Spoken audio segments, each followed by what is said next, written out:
Hello everyone. I'm going to be talking about how to play sevens today with the new edition of the 2020 Blood Bowl dropping. Now, as far as I know, there isn't a PDF that has been explaining the 2020 rules in comparison to the old sevens rules. So I'm going to be talking about how to just play sevens in general, and I'll be using the official NAF sevens template, which I will be putting in the description below, so you can just click on the link and go check it out for yourself. And I will be explaining how I've adapted some of my own rules from the 2020 rulebook into our game of Blood Bowl Sevens. Now, if you haven't heard of sevens before, it's a variant of the normal game of Blood Bowl in which you only have 7 players, and halves are only 6 turns long. So it goes by quicker, and the rerolls are harder to come by. So you often have to pay for your mistakes more.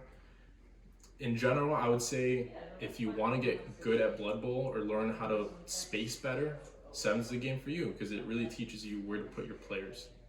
So without further ado, let's get into it. All right, so first we'll be going through the team creation. So I've got the PDF right here. So again, if you just want to click in the description, I've already got the link.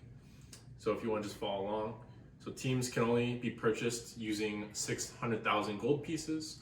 I've tended to see that for a lot of teams, this tends to be a good amount. You can either get all your positionals in there, maybe one lineman as a sub, or you can squeeze a reroll if you're on the cheaper side of teams. But the more expensive teams, like high elves or dark elves, you tend to just get 7 players off the bat. So another rule is when you're building, you can't have start players if you're coaching staff. So you're essentially just getting the basic players from your roster. You can't really add anyone extra. In addition, the extra team training inducements has been reduced because the extra team training represents, additional coaching. So Blood Bowl Sevens teams, lore-wise, supposed to be less trained, more rugged, if you will. So in addition, you could always take Wandering Apothecaries, the Bloodweiser Kegs, Igor, Bribes, Mercenaries, and Master Chefs. So, in addition to team creation, you can only have 7 players on the pitch at once rather than the normal 11, and you can only have 11 players on your roster rather than the normal 16. And so, some people wonder, is it worth taking an extra lineman or 2? I always say yes, because on a sevens pitch, if you're missing one player, that really feels like a lot, because then 6 on 7 can easily be turned into 5 on 7, and then that starts to steamroll. In addition, you can only have 4 positionals on your team, and so if we look at the dwarf team I've got set up right here, I've got a Troll Slayer, a Blitzer, and 2 runners. So those are my 4 positionals. So the rest have to be linemen. So it really puts a lot of strain onto the positionals. I shouldn't say strain. Strain's maybe not the right word. I would say importance. You really want to make sure you know how to utilize the positionals to your advantage. And the last bit of team creation for sevens is that the rerolls cost double than what they normally are. So here it gives the example that if human reroll costs 50,000 gold, to put it on a sevens roster, it takes 100,000. So that's what I was talking about earlier, that the cheaper teams tend to start off with 1 reroll, whereas the expensive teams, you're not going to get it. You're going to have to save up for it. And you can just cut it. And so, as we're talking about the pitch and the rules, the game length is only 6 turns rather than the 8. So as I said earlier, it goes by much quicker. And the pitch is actually divided into 3 6-square zones with 2 wide zones. So on this pitch, it's a little hard to see, but you've got the wide zones right here on the sides. So if I move this High Elf Blitzer real quick, you can see the little divots here indicating the wide zones. Now, unlike a traditional Blood Bowl pitch, you can see that the line of scrimmage, there's actually 2 lines of scrimmage instead of just one going through the center. So when it comes to actually kicking off, let's say the dwarves are the kicking team in this example, and the high elves are the receiving team. The kicking team can target a square anywhere that's in front of their line of scrimmage. So in this example, we're having it go right smack in the middle of the field. It doesn't become a touchback until it goes either out of bounds or behind the Dwarves' own line of scrimmage. Other than that, it's fair game.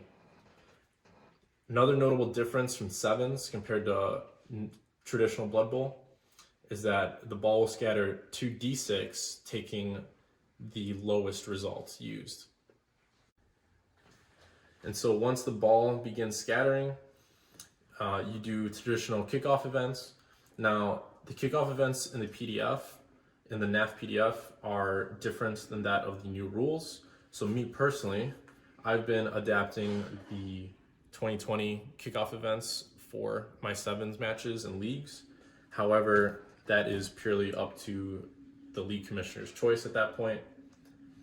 I just like to incorporate the new rules. The last thing I want to talk about is the passing range with the sevens pitch. So this is still using the old passing range, whereas the new 2020 rulebook has slightly different. So again, it's up to commissioners on which one you want to use. I've been using the 2020 just to help integrate into the new style of play. That is up to you. And if you're wondering about this gorgeous mat, it comes with everything integrated: the scores, the turns, the re-rolls, the scatter, the weather. It's got beautiful, beautiful designs. And it's got your traditional bench, your KO section, your morgue. And this is by Mats by Mars. I will be putting their link in the description in case you want to check them out. Really courteous company. I've emailed them. They've had a whole design pitch made just for me, so I really appreciate that. And this is our cameraman. So, I hope this video helped you learn about sevens. Again, I'll be putting the PDF in the description, so that way you can just read it yourself and have a reference guide. Thank you to the NAF for making it and for being on top of a lot of the Blood Bowl stuff in the community. And I will also be putting the description for Mats by Mars in case you want to check out other types of sevens pitches. They have everything from like overgrown temples to city streets, traditional fields, badlands, snowy tundras. They've got like 20 something designs. So go check them out.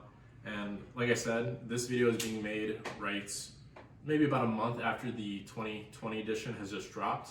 So if sevens gets updated to the 2020 format, then by all means, this video will become obsolete. But in the meantime, this is just something that I've been working on to integrate some 2020 rules into the sevens game I love so much.